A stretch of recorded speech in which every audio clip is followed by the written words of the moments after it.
말씀하여 이르시되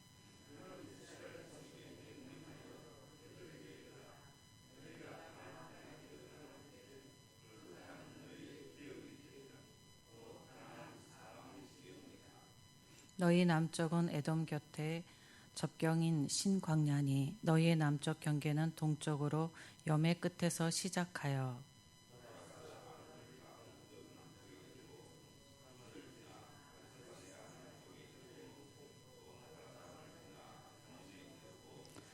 아스몬에서 돌아서 애굽 시내를 지나 바다까지 이르느니라.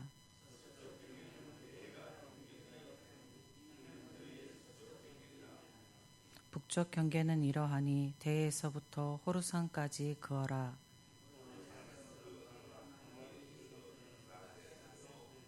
그 경계가 또 스불론을 지나 하살 에난에 이르나니 이는 너희의 북쪽 경계니라.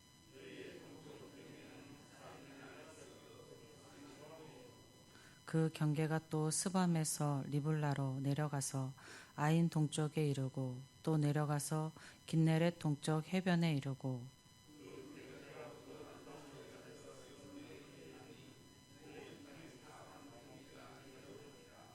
모세가 이스라엘 자손에게 명령하여 이르되 이는 너희가 제비 뽑아 받을 땅이라. 여호와께서 이것을 9지파 반쪽에게 주라고 명하셨나니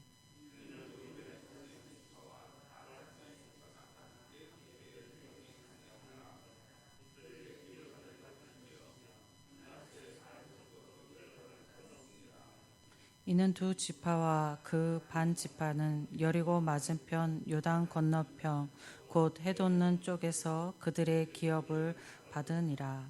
아멘.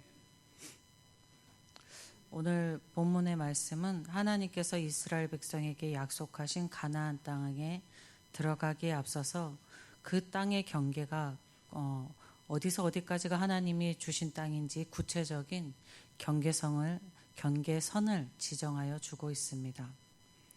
지금까지 이스라엘 백성들에게 하나님이 주시기로 한 땅은 눈에 보이지 않는 것이었습니다.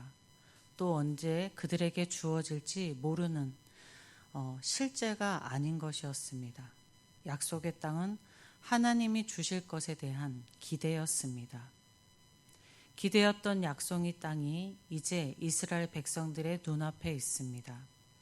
그리고 하나님이 구체적인 동서남북의 끝을 정하심으로 그 땅의 정확한 위치와 그 크기가 정해졌습니다.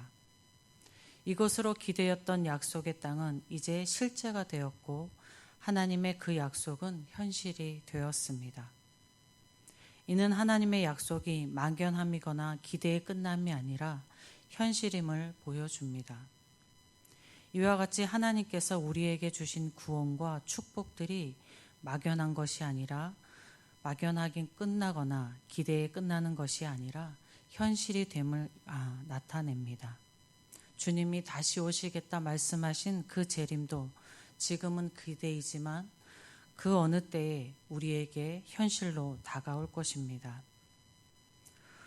5절에서 보면은 애굽 시내가 나옵니다. 여기에서 시내로 쓰이는 단어의 원어의 의미는 우리가 흔히 알고 있는 강이나 시내를 의미하는 단어가 아닙니다.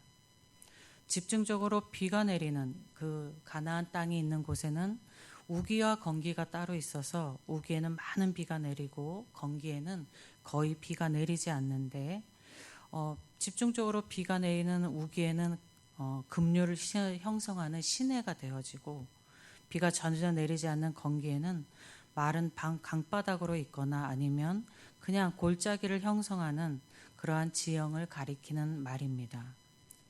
이러한 지형을 와디라고 합니다. 그렇게 여기에서 말하는 애굽 시내는 애굽에 있는 나일강을 가리키는 것이 아니라 가나안 땅 남쪽에 있는 바란 광야에서 지중해로 흘러들어가는 그 와디를 가리킵니다.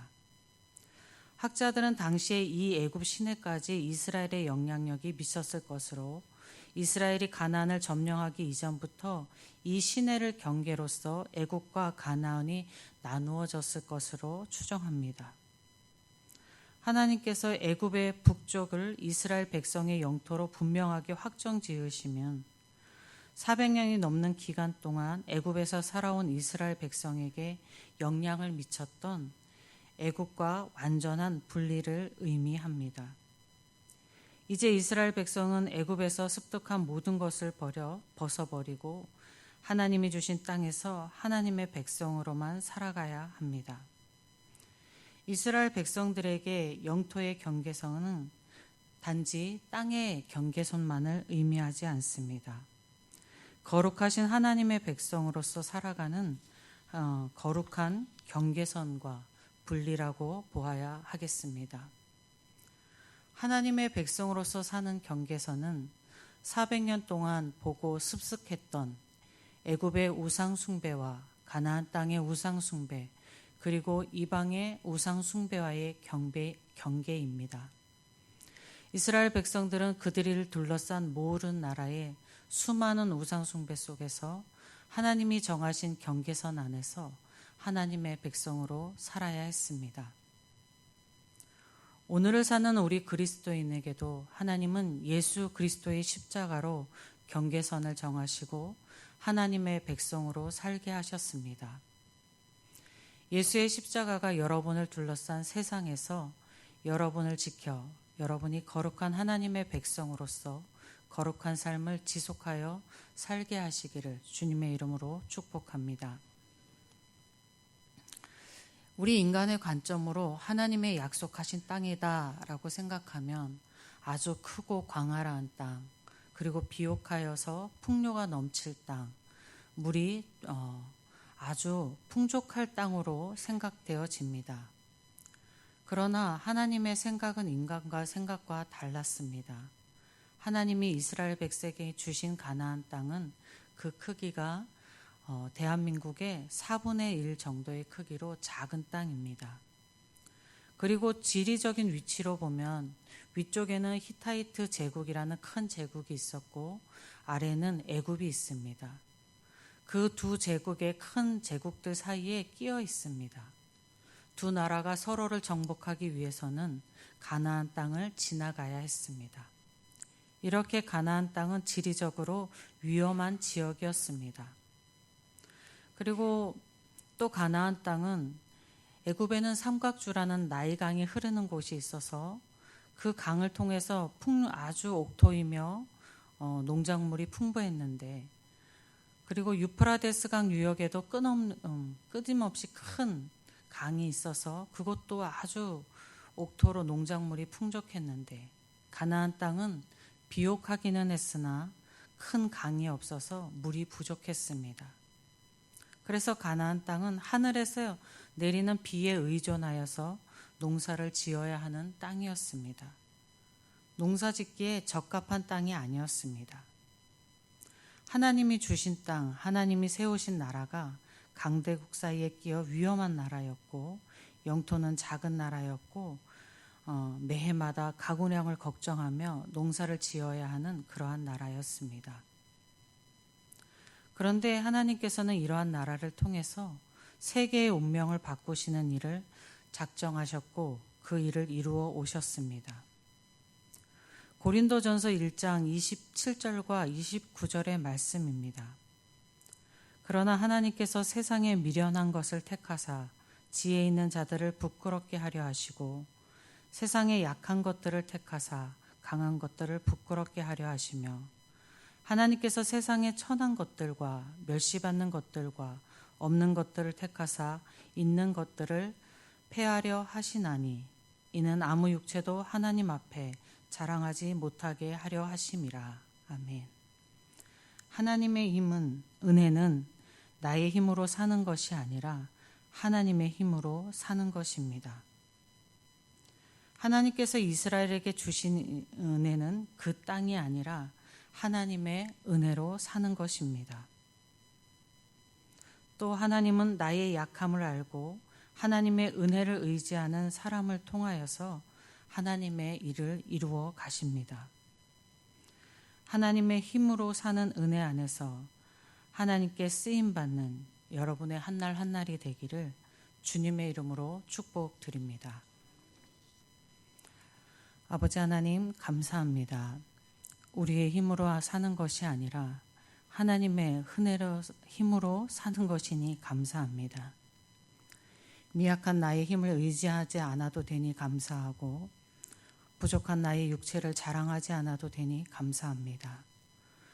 아버지 하나님, 하나님의 은혜입니다 라는 고백이 넘쳐나는 저희의 인생 되게 하시고 날마다 주님 앞에 겸손히 무릎 꿇는 저희 모두 되게 하여 주시옵소서. 그래서 우리의 삶이 하나님 앞에 쓰임받는 하루의 하루가 되게 하여 주시옵소서. 하나님의 은혜 감사드리며 우리 주 예수 그리스도의 이름으로 기도드립니다. 아멘. 하늘에 계신 우리 아버지, 아버지의 이름을 거룩하게 하시며 아버지의 나라가 오게 하시며 아버지의 뜻이 하늘에서와 같이 땅에서도 이루어지게 하소서. 오늘 우리에게 일용할 양식을 주시고 우리가 우리에게 잘못한 사람을 용서하여 준 것 같이 우리 죄를 용서하여 주시고 우리를 시험에 빠지지 않게 하시고 악에서 구하소서. 나라와 권능과 영광이 영원히 아버지의 것입니다. 아멘. 이 시간 함께 기도하실 때에 먼저 우리 교회를 위해서 기도하겠습니다. 하나님의 힘을 의지하고 하나님께 쓰임받는 우리 교회 되기 위해서 기도하겠습니다. 위임 목사님을 비롯한 교역자들과 당회와 항존 집분자들과 모든 부서장들과 모든 교회 일에 힘쓰는 모든 성도들의 영육 간의 강건함과 하나님의 은혜를 사모함이 넘치기를 기도하겠습니다. 질병 가운데 있는 환우들과 삶의 어려움과 경제적인 어려움과 또 마음의 어려움 가운데 있는 성도들 기억나는 대로 기억하여 주시기 바랍니다. 그리고 우리 예천 지역과 우리 나라를 위해서 기도하겠습니다. 오늘은 현충일입니다. 많은 우리의 선진들이 자기의 생명을 다해 세운 나라가 앞으로도 하나님께서 이 나라를 지켜주시고 인도하여 주셔서 하나님께 쓰임받고 또 이 나라의 사람들은 평화를 누리는 그러한 나라 되기를 위해서 기도하겠습니다. 새로 세워진 대통령을 위해서 기도해 주셔서 어떠한 우리가 바라거나 바라지 않았던 대통령일지라도 그 대통령의 정치가 바로 세워져 갈 수 있도록 하나님께서 이끌어 주시기를 기도해 주시면 좋겠습니다. 그리고 앞으로 있을 우리 교회 단기 선교팀의 선교와 또 선교지마다 복음 전하 나가는 선교 전하는 그 선교지마다 선교사들에게 영육의 강건함과 성령의 능력이 충만하며 필요한 사람들과 필요한 물질들이 공급되어지기를 위해서 기도하겠습니다.